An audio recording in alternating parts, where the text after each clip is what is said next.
Hey friends, today I'm going to take you through some of the materials that I have gathered for our Ancient Egypt unit. This is our very first unit study. This is the first time I'm putting together something unit study style. So I want to show you some of the materials that I already owned and I got from our local library to bring this to life. Now, we may not use everything. So before you get overwhelmed looking at everything I have, don't worry. I might not use every single piece, or I might not use every single piece in its entirety, but I wanted to show you the things that I've checked out or I've already purchased. If you're just finding me, hi, my name is Brecky and I have twin girls that are almost 6 years old and we are pursuing first grade together in homeschool. We are a secular oriented family, though we do have personal religious convictions, and you will see some of that come through. And we are putting together our very first unit study.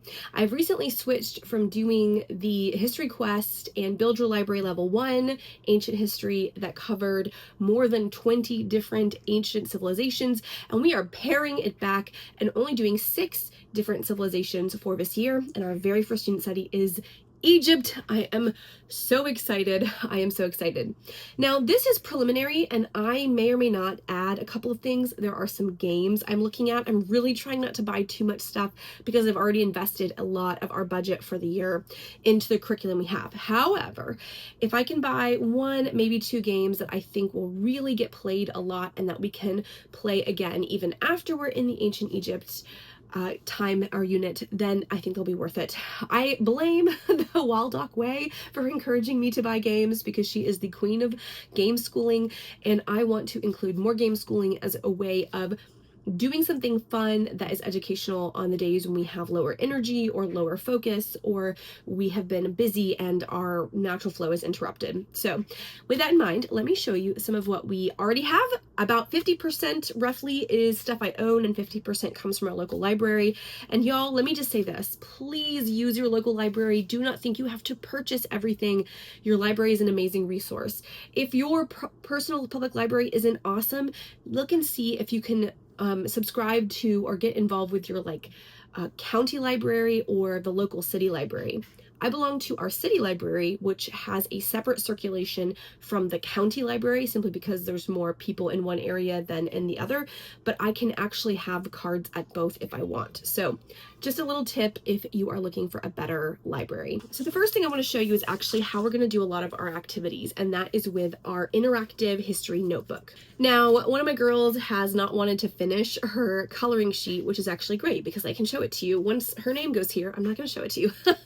So this is what it looks like. This comes from the History Quest materials. We have not actually, she did not put in, actually she tore out the 2 pages she'd already worked on because she was frustrated.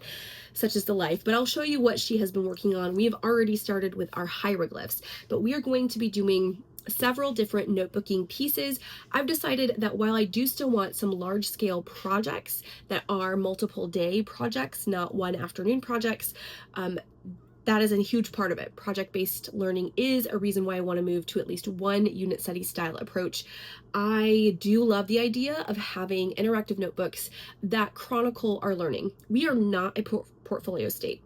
We do not have to do anything except register, keep track of the days that we educate, and then every year once they are 7, they have to do some kind of annual testing.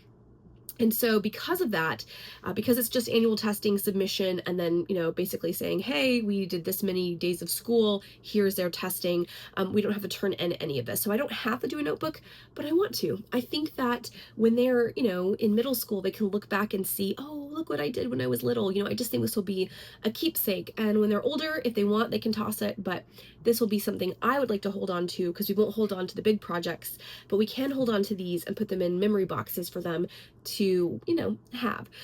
Anyways, notebooking, we're going to lean into notebooking. It was something I wanted to do and got away from last year because of some of my Charlotte Mason classical ideas about how things should be. I'm glad I'm returning to interactive notebooks, and that's one of the things I planned. So with that in mind, here's the notebooks we started today. And here was the practices they began on plain paper. One girl did front and back, so she didn't want to glue it in because it's front and back with these hieroglyph stencils, and then the other one did this one, and then I think she figured out how to write her name with the hieroglyphs as they were listed in there. But we are going to be picking our best hieroglyph stencils and putting them in our notebooks, so that's one of them. This is the hieroglyph alphabet that came with the history quest material that we were looking at, but what was most fun, y'all, was the hieroglyph book. So this is our hieroglyph book right here, and I got one copy from Thrift Books and the other from our local homeschool consignment shop, and they come with this cool stencil. One is yellow and one is clear, so that was nice because each girl could know whose is whose. So we've got the stencil, we've got the hieroglyph book. This is nice, you know, it tells you the different hieroglyphs. It gives you a really brief history of the Rosetta Stone. So there's the really brief history of the Rosetta Stone. The girls are very curious about this. Their father can read ancient Greek fluently. I could sound it out and get there. I haven't used my ancient Greek in such a long time, but I used to be a very strong, I wouldn't say I was fluent in Koine, but I was a very strong reader in Koine Greek. And so we could read some of this. And so one of the things I'd love to do is get some clear pictures and have their dad read them some of the ancient Greek and talk about how we were able to figure out the other Egyptian because we were able to translate it from the Greek. So that will be cool. And so this is one of the books that I've already purchased. I already owned that. I also showed you guys this in the last video. This is a counting book, and this is going to go as a part of our morning basket read alouds. I'm debating how I want to do morning basket. Part of me wants it to be a totally different subject, but part of me knows we have so many resources. It would be great to split them up across the day. So as of right now, week 1 of our unit study, I think I'm going to put a handful of these into the morning basket, and they will be read alouds during morning basket time, and then the other chunk will go and be read alouds during our actual history time. We'll just see what ends up working. But this is a counting book that just shows you different spots along the Nile as you count to 10. Very cute, very simple. And I think I got this for $1. So it's nice to have those thrift book finds. Another one that I already owned was The Secret of Mummies. When I purchased this, I thought that this was going to be more like unwrapping mummies. And that's sort of true, but this is more like the actual archaeologist who found the mummies. This is less about like mummies and more about the archaeologists. I don't know if this is going to be striking for them right now, but in a couple of years, I can see this being interesting.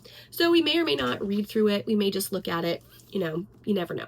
Another book I own is Pharaoh, Life and Afterlife of a God. I bought this again for like $1. I don't love this as much as some of the others, right? It's interesting, but this might just be kind of a book we have around for them to look at and may not be a main priority. The writing is a little bit clunky and the art isn't as clear. It looks like really poorly done digital art. I don't know. I know there's a glare. I don't know if you guys can see that, but it looks like very pixelated digital art. It's too old to be like an AI type book, but we'll see. It was $1. I was grabbing everything I could back at my local thrift store, so it may be a dud, and that's an okay thing. Then we have these. These are so cool. If you can find these for a reasonable price, I got one from Thrift Books and one from my local consignment. These are really neat. They are paper dolls of famous figures, and they have them for all different time periods. They have them for like the medieval period and the Renaissance and the Age of Explorers and like American Revolution. So these are neat. They're just like, they're paper dolls. And then you get the little brads and you poke the hole. So you cut them out and you poke the hole, but you also can color your own. So if you want to, you have the full color one. This is, who is this? This is Sargon the Great.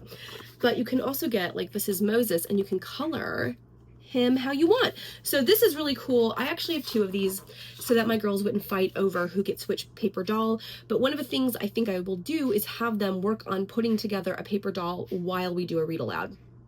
So their hands are being busy. And then with their paper doll, we can read facts about them. If they want to, they could glue a paper doll into their interactive notebook instead of punching the holes, and then we could write, a fact about the person. We will see, but it gives us lots of options. And if nothing else, it keeps little hands busy. Another book I have that's not specifically about Egypt is The Story of Civilization. I already owned this before we even started homeschooling. I think I've owned this before the girls were born, to be honest. And this is just like a sweeping overview of civilization and history. Will we read this? Maybe, maybe not. This was something we were going to read during our kind of Stone Age curriculum moment, but since we kind of moved through that, I don't know if we'll read this now or we'll come back to it another time, but I do have it out in case we want to kind of look at where ancient Egypt came out of. Another Build Your Library recommendation is A Child Through Time, the Book of Children's History. I would have purchased this anyway because I love history and I love these A Child books. And they are imaginings of what a child in different periods would look like. So this is the girl living in the Indus Valley. So when we do the Indus Valley civilization, we will come back and look at her and read about her. Toys Through Time. This is Tutankhamun, right? So we'll read this section. I am just, really, really excited about all these different kids, and we will just use this and reuse this for, here we go, this is who I was looking for, A Boy Who Worked in Ancient Egypt. I am really excited because we will use this and then reuse this for different time periods as we study them up until whenever this ends, and I don't know how late this goes, but we'll keep using this, and it's really beautiful. I love it. Now we have some library books, and again, some of these I think are going to be hits and some of these might be misses. One of the ones that might be a bit advanced now that I've read through it a little bit is Egyptian Mythology, Classic Stories of Gods, Goddesses, Monsters, and Mortals. Now this is National Geographic Kids, so I'm not saying we won't use it, and like the art is so phenomenal, but some of the stories seemed a little bit, Egyptian myths are heavy, but we'll see. I have this one that has a bunch of different myths. This one is Anubis, god of mummification, right? That could be cool to read on our mummies section. And like, look at that art. I mean, my goodness. Phenomenal, phenomenal. Look at that. Oh my gosh. That's part of the reason I checked this out from the library. This is a library book.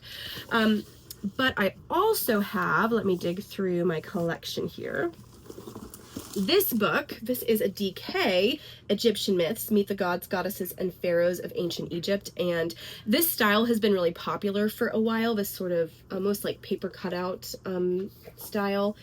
And very similar, like it's a very similar, but the stories are a little shorter, and some of the have a different set of topics. There are more stories here. They're shorter, but there are more of them. And that might be a little bit better for us. I mean, these are great too. The art in here is pretty fabulous too. So what I suspect is going to happen is that one of these will be like a morning basket or snack time read, and the other one may go in our actual history time read, and I will select particular ones that we read from this, and we might only read 2 or 3, whereas we will try to read most of these. So really excited to dive into Egyptian myths. Myths are always some of the most fun, and especially if we like this one, we may end up seeing if we can buy that one, because I want the kids to revisit mythology. I would love the next time we do this, like if we do this in 5th or 6th grade, to do an elective study of mythology and do basically the kind of classical myths. So Egyptian, Greek, Roman, and then maybe Norse. Like those 4 tend to be the big 4 that we use that have inspired Western culture. So anyways, that's way future planning.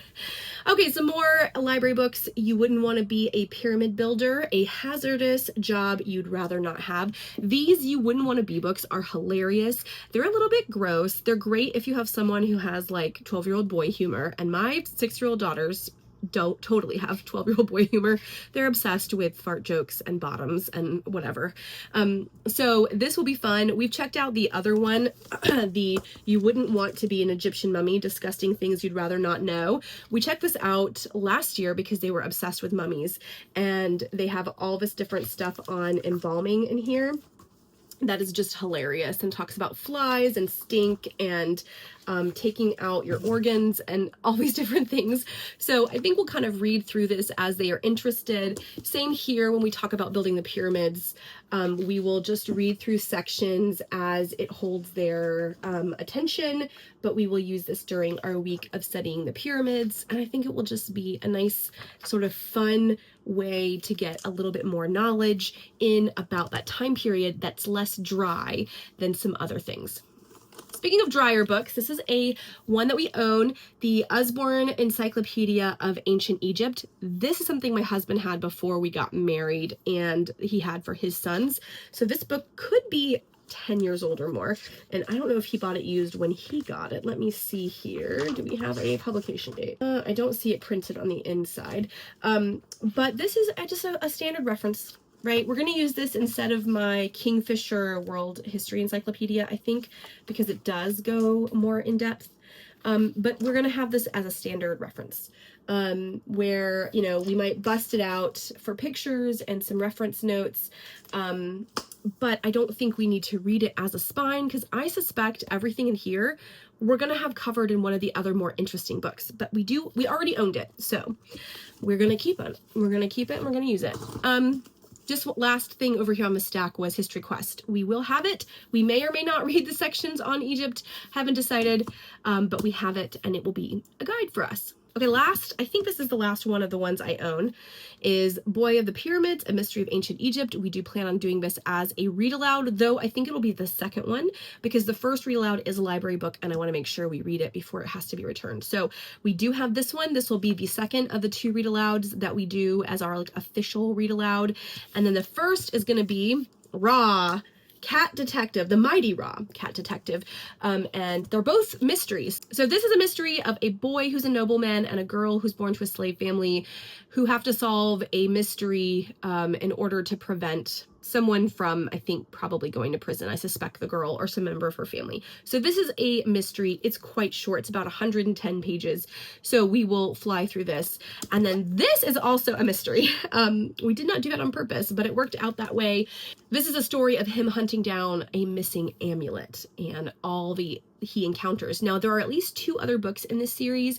My library does have both of them, but I am not going to do them right away. If we like this, then we will read it. And I know that one of them, I think the one with the crocodile, has a Brave Writer attached to it. So we may wait and revisit it when we can do a Brave Writer around it, because we know we like it. So we're definitely going to read this one, and these are going to be our 2 novel read alouds. Now, remember, we're doing at least 4 weeks in Egypt. So this will probably be just over a week, and this will probably be about 2 weeks, and that leaves us some time to either read a non-Egyptian related read aloud or take a break and just read a kind of general interest read aloud as a little bit of variety if we're getting burned out on everything Egypt. Moving back into our library haul, y'all, I have the best library. This is Great Ancient Egypt Projects You Can Build Yourself. This is clearly older and well-loved, but I've already found 3 or 4 projects that I'd like to do.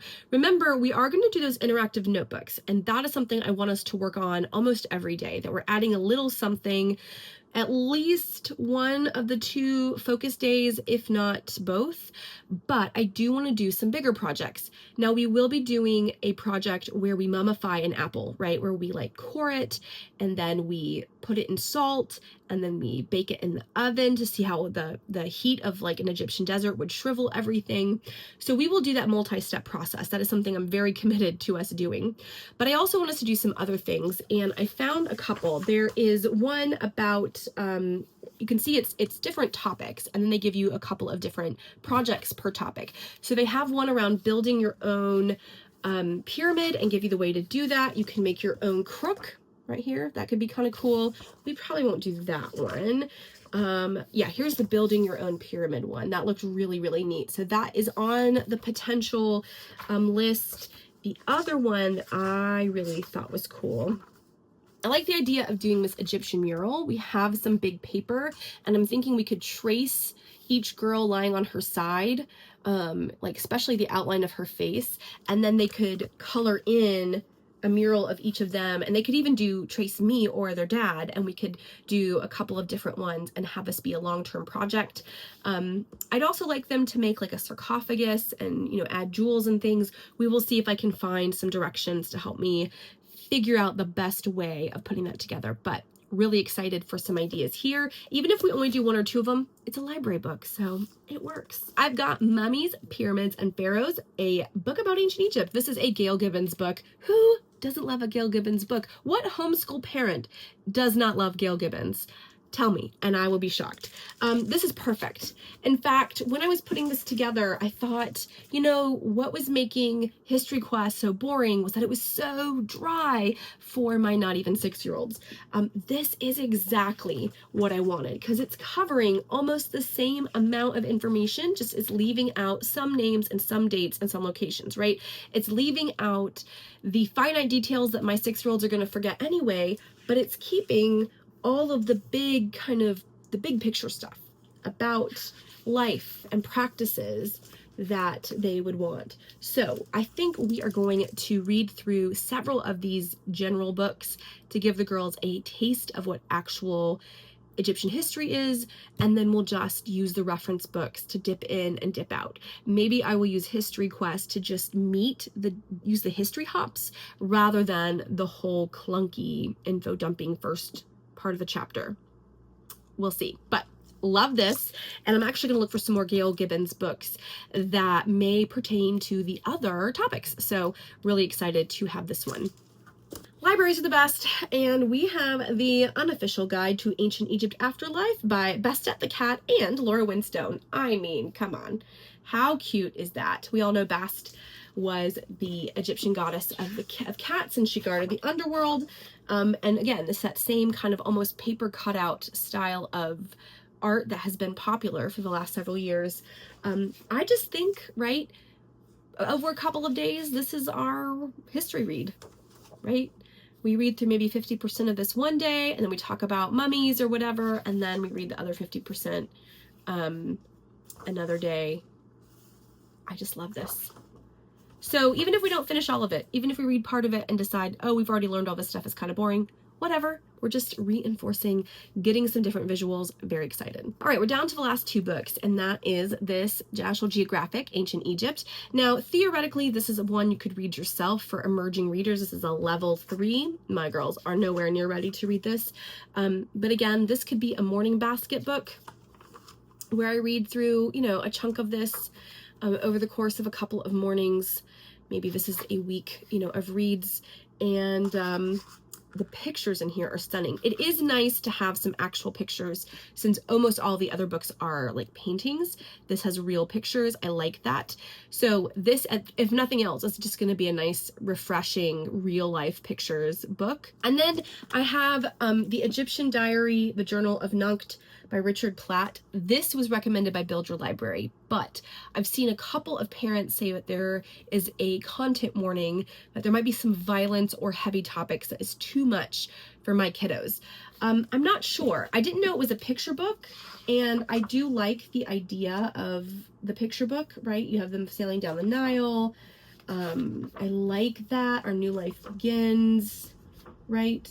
So I'm wondering if I do some, like, you know, there's the crocodile. I wonder if I do some pre-reading, if we just maybe don't read the whole story and we just read a couple chapters out of here.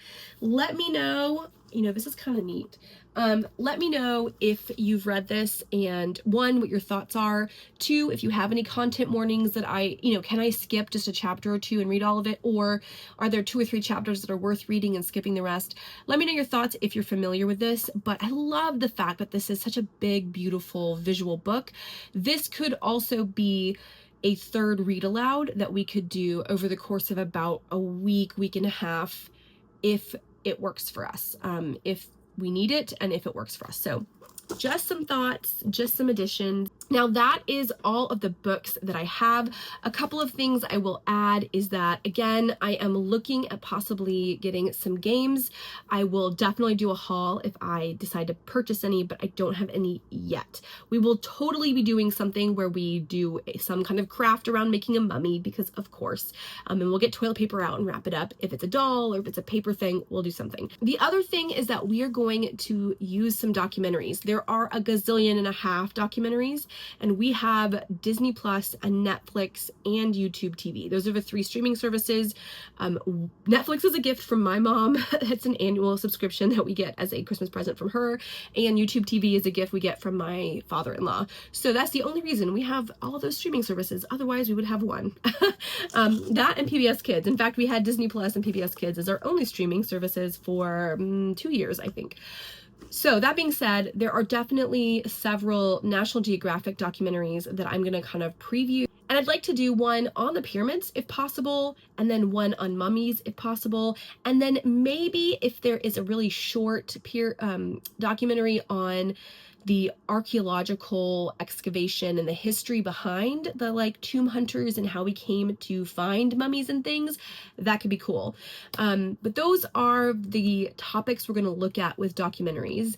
If you want me to tell you the specific ones that I pick, let me know and I'll give you a follow-up. But I'm just keeping my eye out for what is on Netflix, Disney, and YouTube TV, and looking for some short things. It's okay to me if we are watching like a PBS style TV show that is, you know, Who is Tutankhamun, for example, or something like that. Oh, that reminds me, what I don't have, imagine right here. I also have on hold Who Was King Tut and Where Were the Pyramids of Giza, the two little informational books from the Who Was series.